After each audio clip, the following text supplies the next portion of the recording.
back. What we're going to do today is we're going to be talking about Marvel's episode 8. So here we go.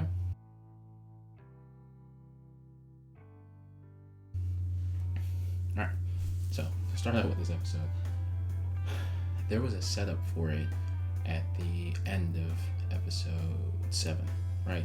So you see, alright, so before I do anything, spoilers, if you don't want to know, which at this point, I mean, you probably should have seen the episode already, but it's fine. Spoilers, you don't want to hear anything, go watch it, come back. Okay.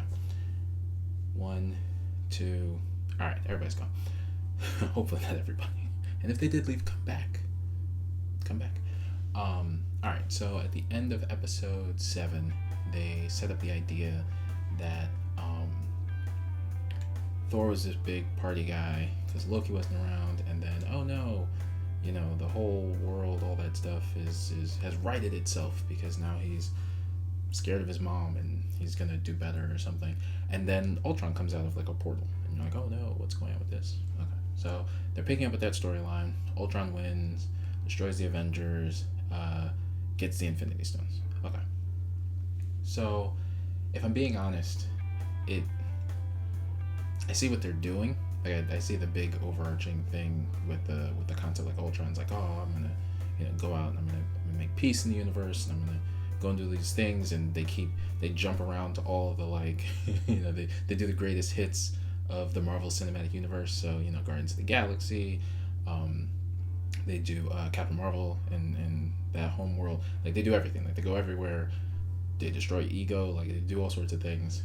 And I say they because Ultron created a army of mini Ultrons, I guess you can call it. Like they're lesser Ultrons because like at that point he's already like he had the Mind Stone, and then Thanos came out after he defeated the Avengers, and Thanos was there, was like, what's that? And because he sees like the glove, and then he just laser beams Thanos, which makes all of the stuff that happened in the Marvel Cinematic Universe seem unnecessary because he kills him so quick. And I get that it's Ultron, right? And then that like Vision wouldn't kill somebody but like the fact that the laser, there was nothing Thanos could have done, right? Like he couldn't like turn back time and do something. Like he had all the stones except for the Mind Stone, and he just cut them in two and hey, I'm gonna take that, and then took all the stones. Makes the entire not makes the whole movie seem pointless, but it makes it seem like Vision was a lot more powerful than the Infinity Stones because he was able to quick thinking end that situation. Okay, he gets the Infinity Stones, creates his army, goes, starts destroying stuff, and then, oh no, what is there left for me to do after the destruction? Got it. Okay, so then you have the Watcher talking. He's doing his summary wrap up. He's like, yeah, and he's sad in the universe, and he's thinking to himself, what is there next? And then he does the same sort of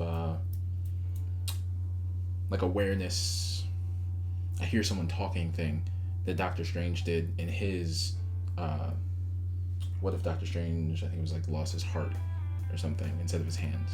I think that was the name of it. I don't know. So he did the same thing, I hear something, and then he turns around, I see you, and then there's that whole thing. He comes out of the universe, starts fighting the Watcher. The Watcher's like, oh no, what can I do? I've got to save the multiverse. They start fighting. He goes, he tries to teach real I'm going to explain it this way because this is exactly how it comes across in the show. The Black Widow, Clint Barton storyline is very forgettable. Because I literally, I hadn't thought of it, I was like, okay, I'll go beat for beat in the story and I'll explain things. In my head, I'm thinking, this is all that happened in the story. There was a whole section of Hawkeye doing stuff and Black Widow doing stuff. I completely blocked that out. I was just like, okay, it's just something that happened. Okay, so they're doing a thing. They go, they find the computer program from the Winter Soldier, the Dr. Zellner, Zora, one of the two. Or maybe it's not that name at all, it's fine. That program, he's analog, he hasn't been taken over by Ultron yet, he'll save the day. The Watcher's there, hey, I could interfere, I won't interfere, they're so close, but they're not close enough, they'll get it, they get it, they do the whole thing, okay. The way that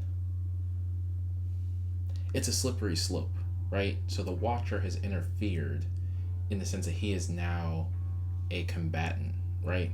with Ultron. Like he's like Ultron seen him, and Ultron they had a little quick dialogue conversation back and forth.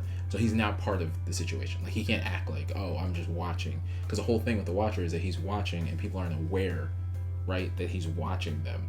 That's what makes him the Watcher. Like he's just watching as a third party, sort of like the comic reader.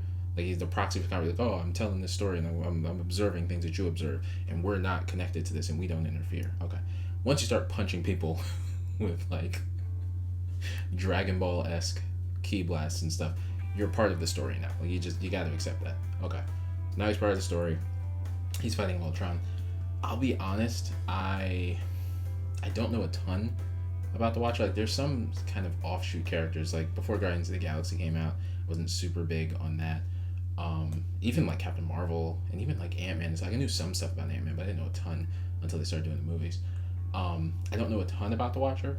If his power set is similar to what they do in the cartoon, like the adaptation, then great. He's very helpful, or could be very helpful, whatever. But it's a very interesting way that they go about this story development. And I know it's obviously going through. I think there's possibly just like one episode left before the season ends, but it's building. And I mean, that it's building, because then he goes to Doctor Strange. He's like, ooh, now I need your help, instead of like locking you in this little gem universe thing that he locked him in before. And then we'll see where that goes. Okay, that's fine. Like I said, I'm into it the same way that with any comic.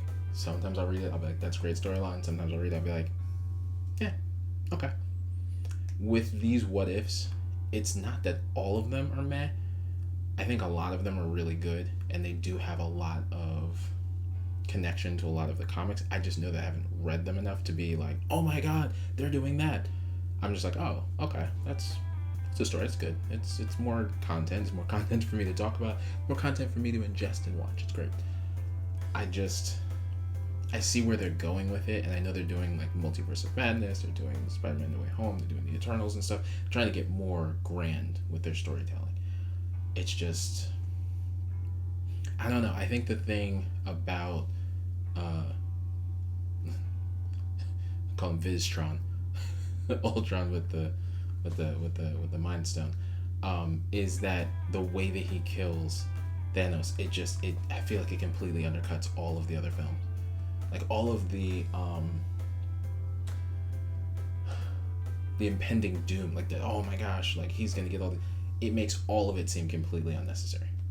It's like, oh well, Vision, he's got the Mind Stone. Just make him just laser, because he did the laser many times in the series before that. So it's like, just have him laser, and he'll just laser the guy, and he's the bad guy anyway. Like we were planning on stopping the bad guy anyway. Just laser the guy, and it'll be fine.